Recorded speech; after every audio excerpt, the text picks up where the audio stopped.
तो कहानी स्टार्ट होती है आर्लिंगटन वर्जीनिया के एक मिलिट्री बेस पर। यहाँ जनरल थंडरबोल्ट रॉस और उनकी टीम एक सुपर सोल्जर एक्सपेरिमेंट कर रहे होते हैं जो गामा रेडिएशन पे बेस्ड है। और यहाँ पर लीड साइंटिस्ट होता है अपना ब्रूस बैनर यानी कि अपना हल्क। सब कुछ अच्छा चल रहा होता है लेकिन फिर एक टेक्निकल ग्लिच के कारण एक्सपेरिमेंट फेल हो जाता है और ब्रूस ट्रांसफॉर्म हो जाता है एक बड़े ग्रीन मॉन्स्टर यानी कि हल्क में। सीन और ज्यादा इंटेंस तब होता है जब ब्रूस एक्सीडेंटली जनरल रॉस की बेटी एलिजाबेथ यानी कि बेटी रॉस को हर्ट कर देता है और बैनर वहां से भाग जाता है। अब 5 साल निकल जाते हैं और हम ब्रूस को ब्राजील के फवेला में छुपा हुआ देखते हैं।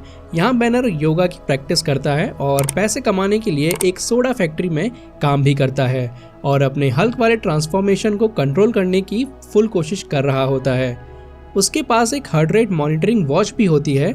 अगर उसका पल्स 200 BPM से ऊपर चला जाता है तो ब्रूस बैनर हल्क में ट्रांसफॉर्म हो जाता है। फिर एक दिन फैक्ट्री में एक छोटी सी प्रॉब्लम होती है। ब्रूस के हाथ से थोड़ा खून सोडा की एक बोतल जो कि कन्वेयर बेल्ट पर होती है उसमें गिर जाता है और ये सारी बोतल्स शिपमेंट के लिए USA चली जाती हैं। इसी दौरान हमें दिखाया जाता है कि ब्रूस सीक्रेटली एक अननोन पर्सन से कांटेक्ट कर रहा होता है जो अपने आप को मिस्टर ब्लू कहता है। अब ब्रूस अपने हल्क में ट्रांसफॉर्म ना होने का सॉल्यूशन ढूंढने की पूरी कोशिश करता है और वो एक स्पेशल फ्लावर को यूज करता है। हल्क के ट्रांसफॉर्मेशन को रोकने के लिए कुछ भी काम नहीं करता। क्योर बनाने की कोशिश में वो खुद के ब्लड पर टेस्ट करता है और उसका ब्लड रेड से ग्रीन हो जाता है। अब यहाँ सीन कट होता है USA में जहाँ हमारे लेजेंड स्टैन ली का केमियो दिखाया जाता है। स्टैन ली भाई अपने फ्रिज से एक सोडा की बोतल निकालते हैं और उसे कैजुअली पी लेते हैं लेकिन बस सोडा पीकर उनको एकदम से कुछ हो जाता है। स्टैन ली वही बोतल का सोडा पीते हैं जिसमें ब्रूस का ब्लड गिरा हुआ होता है। ये न्यूज तुरंत जनरल थंडरबोल्ट रॉस तक पहुंच जाती है। रॉस पूछता है ये कहाँ हुआ। स्टाफ बताते हैं कि सोडा की बोतल ब्राजील की एक फैक्ट्री से आई हुई थी। जनरल थंडरबोल्ट के दिमाग की बत्ती जलती है और वो ये सोचता है कि जरूर ब्रूस वहीं फैक्ट्री में काम कर रहा होगा। फिर क्या था, जनरल रॉस एक नई टीम असेंबल करता है जिसमें लीड कर रहा है एक बैड एस सोल्जर एमिल ब्लॉन्स्की और इस टीम का मिशन होता है ब्राजील जाकर ब्रूस को पकड़ना। यहाँ सीन चेंज होता है और हम देखते हैं कि ब्लॉन्स्की की टीम ब्रूस के घर तक पहुंच जाती है लेकिन ब्रूस भी छुपने में माहिर होता है। एकदम चालाक स्टाइल में वो वहां से भाग निकलता है लेकिन एक मोमेंट पर ब्लॉन्स्की की टीम उसको पकड़ लेती है और फिर उसको गुस्सा चढ़ जाता है और उसकी हार्ट रेट 200 BPM के ऊपर चली जाती है और फिर वो हल्क में बदल जाता है। ब्लॉन्स्की और उसकी टीम हल्क को देखकर शॉक हो जाती है और वो इसके बारे में थंडरबोल्ट रोज को इन्फॉर्म करते हैं। सर, एक बड़े से ग्रीन मॉन्स्टर ने हमारा रास्ता ब्लॉक कर लिया। थंडरबोल्ट रिलैक्स मोड में उसे बताते हैं वो ग्रीन मॉन्स्टर और कोई नहीं ब्रूस बैनर है। ब्लॉन्स्की हल्क की ताकत को देखकर काफी इम्प्रेस हो जाता है और उसकी इच्छा होती है कि उसके पास भी ऐसी पावर्स हों। थंडरबोल्ट रॉस फिर उससे एक लैब में ले जाता है और उससे एक सुपर सोल्जर सीरम का डोज देता है। यही वो सीरम था जो दोबारा स्टीव रॉजर्स पर यूज किया गया था कैप्टन अमेरिका की फर्स्ट मूवी में। सीन शिफ्ट होता है और हम देखते हैं कि अगली सुबह ब्रूस अपने आप को एक जंगल में पाता है। वो रास्ते पर निकलता है और वहाँ के सिटीजन से मदद मांगता है जो कि वहाँ से कार लेकर निकल रहा होता है। ब्रूस कार वाले से पूछता है क्या आप थोड़ा आगे तक मुझे लिफ्ट दे सकते हो। कार वाला पूछता है तुम कहाँ जा रहे हो। ब्रूस जवाब देता है मुझे कोई पर्टिकुलर जगह तो नहीं जाना लेकिन तुम कहाँ जा रहे हो। कार वाला बोलता है मैं मैक्सिको जा रहा हूँ। ब्रूस कहता है ठीक है तो तुम मुझे मैक्सिको तक छोड़ देना और फिर दोनों मैक्सिको के लिए निकल जाते हैं। मैक्सिको पहुंचकर ब्रूस अपने पुराने दोस्त स्टैनली के पास जाता है और बोलता है मुझे कोई काम और एक जगह रहने के लिए दे सकते हो। स्टैनली खुश होकर कहता है बिल्कुल, मेरे पिज़्ज़ा रेस्टोरेंट के ऊपर एक खाली रूम है, वहाँ तुम रह सकते हो और हाँ, पिज़्ज़ा डिलीवरी का काम भी कर सकते हो। एक दिन जब ब्रूस पिज़्ज़ा डिलीवरी करने यूनिवर्सिटी जाता है वहाँ उसकी पुरानी फ्रेंड एलिजाबेथ रॉस मिल जाती है पर वो अकेली नहीं होती, उसके साथ एक साइकेट्रिस्ट भी होता है और ब्रूस समझ जाता है कि एलिजाबेथ अपनी लाइफ में आगे बढ़ गई है और अब वो इस दूसरे बंदे के साथ रिलेशनशिप में है। अब क्योंकि ब्रूस एक पिज़्ज़ा डिलीवरी बॉय बन गया है तो एक दिन उसे इंस्टीट्यूट से एक ऑर्डर मिलता है। जब वो वहाँ डिलीवरी करने जाता है तो एंट्रेंस पर एक सिक्योरिटी गार्ड बैठा होता है।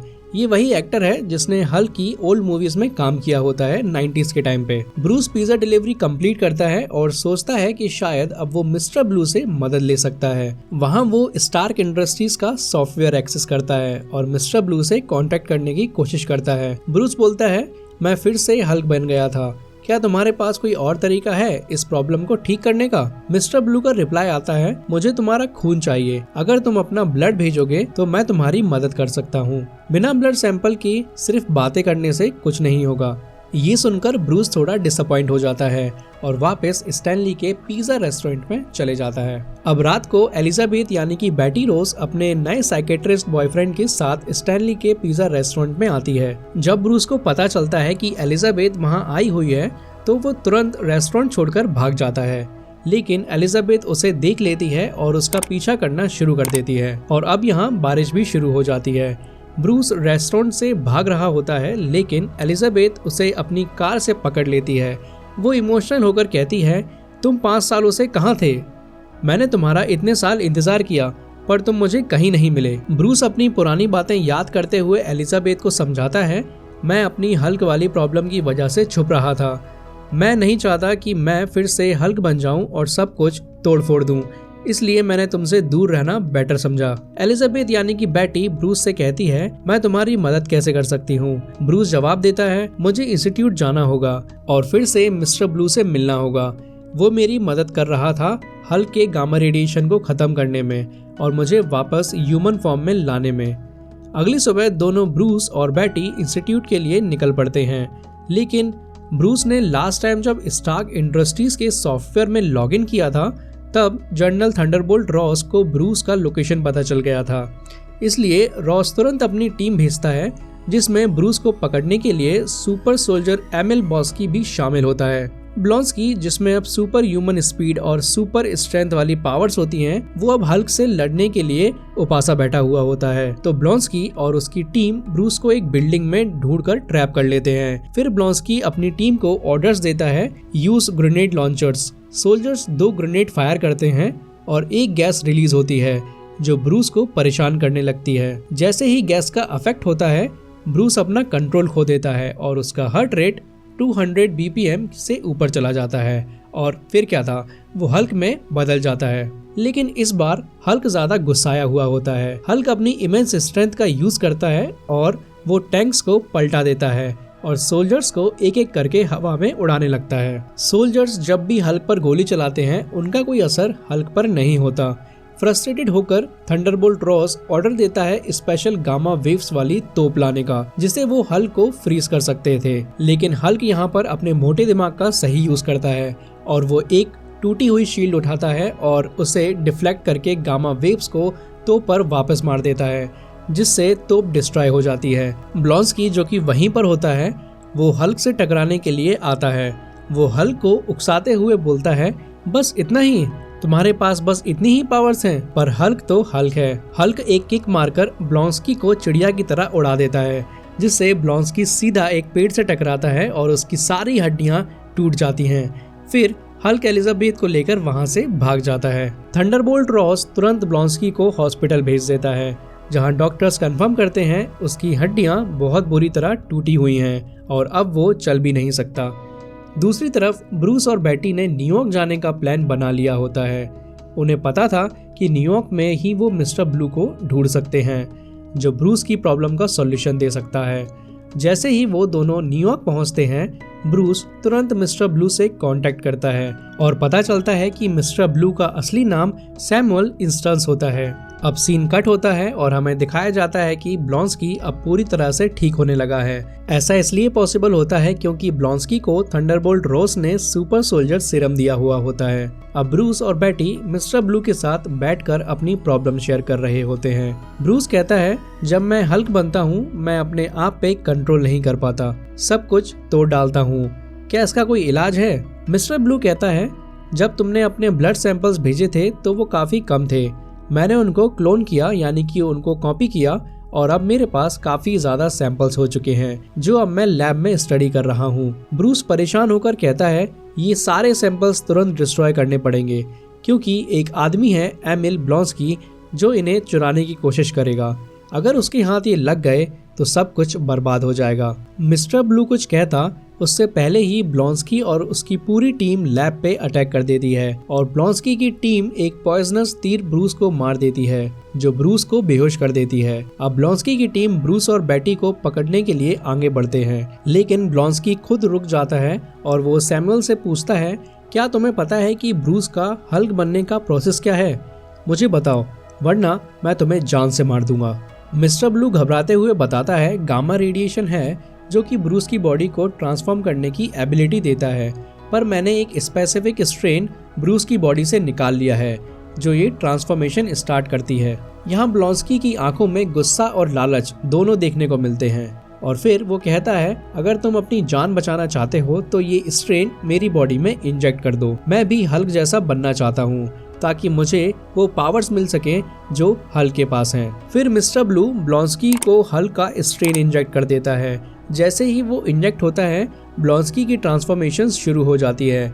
थंडरबोल्ट रोज ने पहले ही ब्लॉन्स्की को सुपर सोल्जर सीरम दिया हुआ होता है और अब हल्क की जेनेटिक स्ट्रेन के साथ ब्लॉन्स्की एक अबॉमिनेशन बन जाता है, यानी कि एक मॉन्स्ट्रस और डेंजरस क्रिएचर। ब्लॉन्स्की की बॉडी में काफी ज्यादा चेंजेस आ गए होते हैं और अब उसके पास एक हल्क जैसी बॉडी भी आ गई होती है, तो वो अब आसानी से किसी को भी उठा के फेंक सकता था। अपनी ताकत और गुस्से को दिखाने के लिए वो हल्क को लड़ाई के लिए भड़काना चालू कर देता है, जिससे वो हल्क को हराकर सबसे पावरफुल बन जाए। हेलीकॉप्टर में ब्रूस और बैटी थंडरबोल्ट रॉस को पता चलता है कि ब्लॉन्स्की ने उन्हें धोखा दिया है और हल्क का डीएनए अपने अंदर इंजेक्ट कर लिया है, जिससे वो अबॉमिनेशन बन गया और अब वो शहर में तबाही मचा रहा है। ये देखकर ब्रूस को गुस्सा आता है और वो गुस्सा होते हुए कहता है, अबॉमिनेशन को अब कोई नहीं रोक सकता, मुझे ही जमीन पर जाकर उसका सामना करना होगा। और वो थंडरबोल्ट रोज को इन सब के लिए ब्लेम भी करता है। ब्रूस अपने गुस्से को कंट्रोल करते हुए हेलीकॉप्टर से जंप कर देता है और हल्क में ट्रांसफॉर्म हो जाता है। अब एक जबरदस्त बैटल हल्क और अबॉमिनेशन के बीच शुरू हो जाती है। दोनों के पास सुपर सोल्जर एबिलिटीज और इमेंस स्ट्रेंथ होती है। दोनों एक दूसरे को हराने के लिए अपनी पूरी ताकत लगा रहे होते हैं। एक सीन में अबॉमिनेशन हल्क को पकड़ लेता है और उसे हेलीकॉप्टर की तरफ फेंक देता है, जिसमें बैटी और थंडरबोल्ट रोज बैठे हुए होते हैं। हल्क हेलीकॉप्टर से टकराता है और वो क्रैश होके एक पास वाली बिल्डिंग में गिर जाता है। हेलीकॉप्टर का फ्यूल टैंक टूट जाता है और फ्यूल का लीकेज होने लगता है। फिर एक स्पार्क के कांटेक्ट में आने से हेलीकॉप्टर में आग लग जाती है और सब कुछ जलने लगता है। हल्क अपनी चतुराई दिखाता है और एक जबरदस्त क्लैप मारकर हेलीकॉप्टर में लगी आग को बुझा देता है। उसी समय अबॉमिनेशन फिर से हल्क पर अटैक करता है, लेकिन जैसे जैसे हल्क का गुस्सा बढ़ता है वैसे वैसे उसकी ताकत बढ़ती चली जाती है। अबॉमिनेशन के पास दो बड़े चेन्स होते हैं जिसे वो हल्क पर फेंकने की कोशिश कर रहा होता है, लेकिन हल्क जमीन पर एक पंच मारकर एक बड़ा सा क्रैक बना देता है जिसमें अबॉमिनेशन का पैर फंस जाता है। उसके बाद वो चेन्स अबॉमिनेशन के सर पर गिरते हैं। इसी बीच हल्क चेन्स को पकड़ लेता है और अबॉमिनेशन को चोक करने की कोशिश करता है। फाइनली कुछ देर बाद अबॉमिनेशन सरेंडर कर देता है और फिर हल्क कॉन्ग की तरह एक जबरदस्त दहाड़ मारता है और अपनी जीत का ऐलान करता है। उसके बाद बैटी आती है और हल्क को देखती है, लेकिन हल्क समझ जाता है कि वो कभी भी अपने ह्यूमन फॉर्म में वापस नहीं आ सकता, इसलिए वो वहां से भाग जाता है। फिर 6 महीने बाद हमें दिखाया जाता है कि बैटी और थंडरबोल्ट रोज की जिंदगी अब नॉर्मल हो गई है, बट फिर हम देखते हैं कि ब्रिटिश कोलंबिया में हल्क अभी भी जिंदा है और अपने पावर्स को कंट्रोल करने की कोशिश कर रहा है। मूवी के पोस्ट क्रेडिट सीन में टोनी स्टार्क जनरल रॉस से मिलता है और टोनी उससे पूछता है, आपके सोल्जर्स कहाँ हैं? थंडरबोल्ट रॉस टोनी स्टार्क से पूछता है, क्यों, तुम्हें इससे क्या करना? टोनी जवाब देता है, मैं एक टीम बना रहा हूँ, एवेंजर्स इनिशिएटिव। और यहाँ इस मूवी की एंडिंग हो जाती है।